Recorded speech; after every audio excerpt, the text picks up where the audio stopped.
In the fall of 2000, millions of Americans headed to the polls, casting their votes on what they believed would decide the next US president. As the votes were counted, something unexpected happened.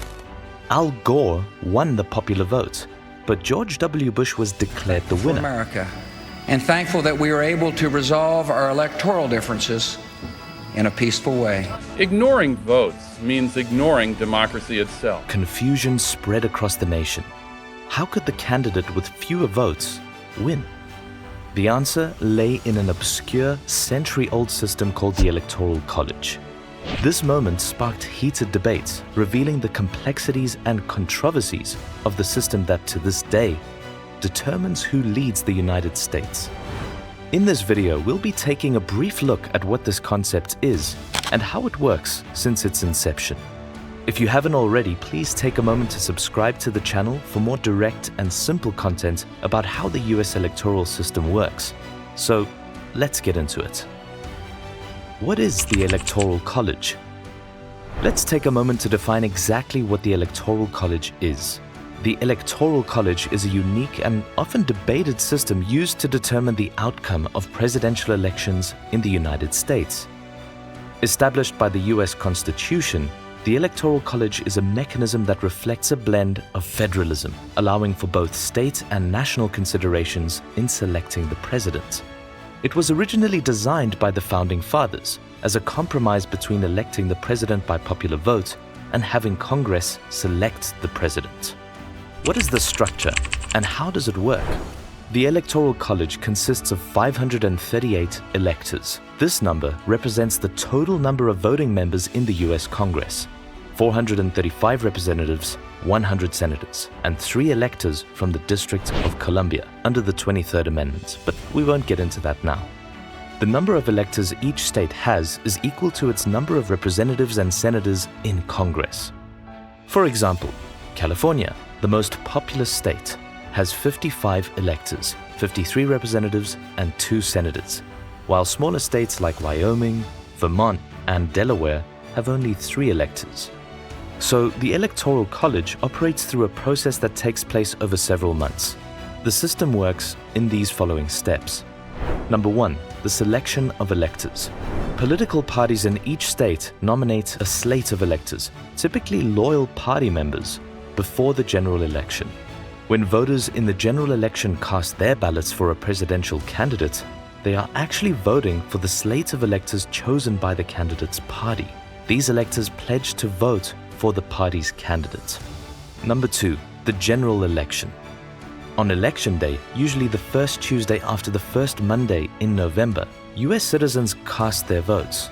While the national popular vote is tallied, it's the results of the popular votes in each state that determine which slate of electors will represent the state in the Electoral College.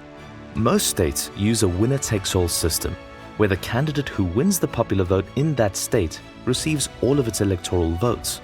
Maine and Nebraska are exceptions, as they use a proportional system that allocates electoral votes based on district outcomes and the overall state result. Number 3, electors cast their votes. In December, the electors meet in their respective states to formally cast their votes for president and vice president. These votes are then sent to Congress. Number 4, Congress certifies the results. In early January, a joint session of Congress convenes to count the electoral votes and certify the election results. If a candidate receives a majority of the electoral votes, about 270 out of 538, they are declared the winner. If no candidate receives a majority, the election is decided by the House of Representatives, with each state delegation casting 1 vote to determine the president. Are you finding this video informative about how the US democratic system works? It can be quite confusing, but we're here to explain how it all works. Support us by clicking the subscribe button and turn on the notification bell so you never miss out on our latest content. Swing states, or battleground states. Swing states, also known as battleground states or purple states, are US states where both major political parties, Democrats and Republicans, have similar levels of support among voters. As a result, these states play a crucial role in determining the outcome of presidential elections. Unlike safe states, which loyally vote for one party, swing states are unpredictable and can shift between parties in different elections. The Electoral College system, used to determine the winner of the US presidential elections, gives each state a certain number of electoral votes based on its population. Winning the majority of votes in a state typically secures all its electoral votes, except Maine and Nebraska, which split votes like we said previously. Since swing states are not solidly aligned with either party, candidates focus significant resources on campaigning there, knowing that winning those states can tip the scales in closely contested elections. Historically, swing states have included places like Florida, Pennsylvania, Michigan, Wisconsin, and Ohio. Although this can change over time as demographics and political attitudes shift. Because of their decisive nature, these states often receive more attention, more visits, and advertising from candidates. Winning swing states is often key to securing the presidency. You should check out an interesting film called Swing Vote with Kevin Costner. It's a fiction film about one man in the US who has the last vote in the US presidential elections. Criticisms and defense of the Electoral College. The Electoral College has been criticized for several reasons. One major criticism is that it can result in a candidate winning the presidency without winning the popular vote. This has occurred in 5 elections, most recently in 2016 when Donald Trump won the presidency despite Hillary Clinton receiving more votes nationwide. This outcome raises concerns about democratic fairness, as it can lead the underrepresentation of voters in large states or states that heavily favor one party. Another criticism is that the Electoral College disproportionately empowers smaller states because every state, regardless of population, gets 2 electoral votes for its senators, which gives smaller states relatively more influence than they would have in a purely popular vote system. An example is the same election we spoke about before of 2016, Donald Trump versus Hillary Clinton. Clinton won nearly 3 million more votes than Trump nationwide.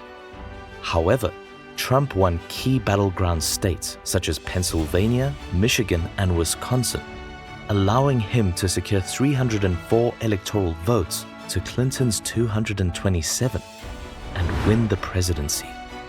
These elections highlight the occasional divergence between the popular vote and the Electoral College, leading to ongoing debates about the fairness and efficacy of the system. There are some structural problems in our democracy. The Electoral College is a vestige. It's a carryover from an earlier vision of how our federal government was going to work.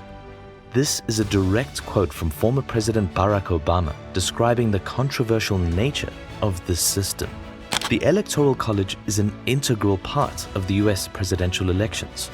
While its outcomes sometimes spark controversy, it remains the system under which every presidential election has been conducted since the country's founding in 1776, with proponents and detractors continuing to debate its merits and its flaws.